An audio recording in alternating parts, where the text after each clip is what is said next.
Everyone, कैसे आप सब लोग। I hope all are fine.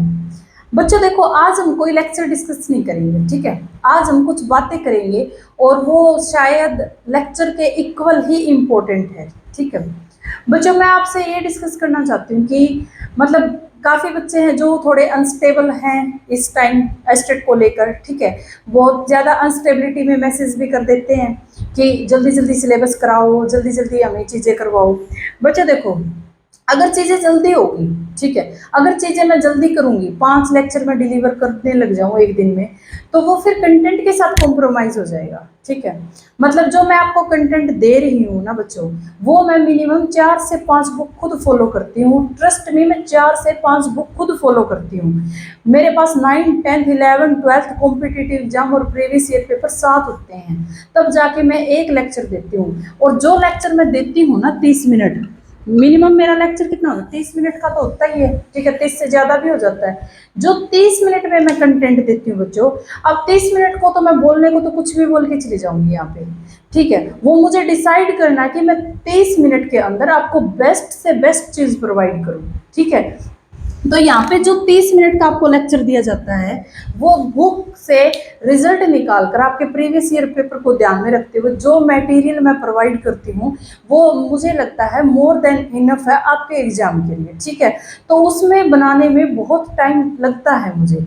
मैं खुद ऑफलाइन टीच करती हूँ, ठीक है। 11, 12 को ऑफलाइन पढ़ाती हूँ, तो उसमें मुझे टाइम लगता है कि आपको मतलब तो चीज़ें अच्छा डिलीवर करने के लिए टाइम लगता है। अब आप बोलो 5 लेक्चर पढ़ाने को, तो मैं वर्क पावर एनर्जी को यहाँ पे 2 घंटे बिना उसके प्रिपरेशन के भी पढ़ा सकती हूँ। लेकिन वो इम्पोर्टेंट है, या वो इम्पोर्टेंट है कि मैं बिल्कुल इम्पोर्टेंट चीज़ें जो पेपर में आती है, जो पूछी जाती है बार बार, एक प्रिपरेशन के तहत एक 1, 2 भी उठाना और 9, 10 भी उठाना और उसको मर्ज करना कि लेवल इतना भी एडवांस नहीं हो कि आपका पेपर में मतलब आपको ऐसे लगे कि 11, 12 ही पढ़ ली, और इतना लो भी ना हो कि आपका एग्जाम में क्वेश्चन ही ना बने। उनको मर्ज करके पढ़ाती हूँ मैं यहाँ पे, ठीक है। तो एक बात ये रही। दूसरी बात बच्चों देखो, मैं ये बोलूँगी कि बच्चे पूछते हैं कि क्या हम एनसीईआरटी को पढ़े या फिर हम 9, 10 को खुद पढ़ ले, 11, 12 को। मतलब मैं आपको बताती हूँ कि जो मैं पढ़ा रही हूँ, अगर आपने अच्छे से ये पढ़ लिया, जो मैं पढ़ा रही हूँ अच्छे से ये पढ़ लिया, चाहे इसके अलावा कुछ मत पढ़ो, ठीक है। मैं जो पढ़ा रही हूँ अगर अच्छे से पढ़ लिया और इसके अलावा आपको कुछ नहीं पढ़ने की ज़रूरत, प्रैक्टिस लगा सकते हो। प्रैक्टिस क्वेश्चन तो चाहे कितने भी करो, प्रैक्टिस क्वेश्चन कितने भी करो, लेकिन जो कंटेंट दिया जा रहा है बच्चों, वो प्रॉपर दे रही हूँ आपको, ठीक है। प्रॉपर सीक्वेंस में दूंगी मैं आपको कंटेंट, आपको उसमें कमी नहीं आएगी, ठीक है। अब थर्ड बात मैं ये कहना चाहती हूँ कि कई बच्चों को ऐसे लगता है कि क्या पता मैं बीच में छोड़ ना दूँ, या फिर मतलब ऑफ करवाया और ऑफ छोड़ दिया। ऐसा बिल्कुल नहीं होगा बच्चों। ये 60 नंबर है ना, ये 60 नंबर आपके यहाँ पे पूरे होंगे, कंप्लीट होंगे 60 नंबर, ठीक है। विद गवर्नमेंट एग्जाम टीजीटी में जितने क्वेश्चन आए हुए हैं सारे मैं यहाँ पे डिस्कस करूंगी। जैसे रीट के क्वेश्चन आते हैं, एज इट इज रिपीट होते हैं, ठीक है। D++ टीजीटी साइंस, उसके क्वेश्चन करेंगे हम कोई प्रैक्टिस सेट नहीं लगाएंगे, किसी बुक को उठा लाए और प्रैक्टिस सेट, ऐसा नहीं करेंगे। हम लोग जो गवर्नमेंट पेपर हैं, जो आए हुए पेपर हैं जहाँ पे साइंस पूछी गई, हम उनके क्वेश्चन करेंगे।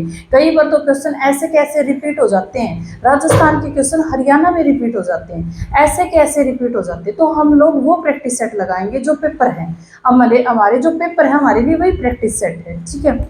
और एक ईवीएस सेक्शन को कंप्लीट करूंगी मैं यहाँ पे। जो पीआरटी वाले बच्चे हैं जो देख रहे हैं, तो एक ईवीएस 30 नंबर का वो कंप्लीट और 60 नंबर की साइंस कंप्लीट, ये आपके यहाँ पे कंप्लीट होगी। इससे बाहर आपको नहीं पढ़ना।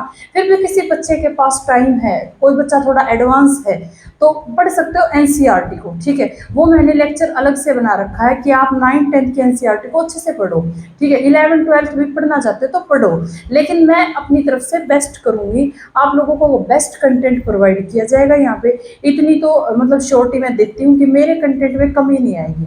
अब एग्जामिनर का माइंड सेट है, वो कहाँ से देगा वो हमें नहीं पता, लेकिन हम अपनी तरफ से 100% कर सकते हैं। तो मैं 120 करके दिखाऊंगी आपको, और आपको कंटेंट के साथ कॉम्प्रोमाइज नहीं करवाऊंगी, ठीक है।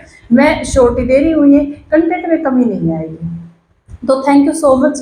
आज मैं इतना ही कहना चाहती थी। कई बच्चों के काफ़ी डाउट हैं ठीक है। तो अपने डाउट को क्लियर कीजिए बच्चों, मतलब आपका सिलेबस कंप्लीट होगा, प्रैक्टिस कंप्लीट होगी, बीच में बैच नहीं छूटेगा, ये पक्की बात है। कई बच्चों को लग रहा है ना कि ये सीरीज कंटिन्यू चलेगी या नहीं, फिजिक्स केमिस्ट्री बायो तीनों कंप्लीट चलेंगी, और मैं एग्जाम से 20 दिन पहले सिलेबस भी करवा दूंगी, ठीक है, आपको रिवीजन का भी टाइम मिल जाएगा, ठीक है। तो बस थैंक यू सो मच। और बहुत सारे बच्चे हैं, अब डाउट क्लियर हो गया होगा सबका, मतलब करते हैं जो मैसेज उनका डाउट क्लियर हो गया होगा। सिर्फ आप लोगों के लिए ही मैंने आज ये वीडियो बनाई है। Thank you so much.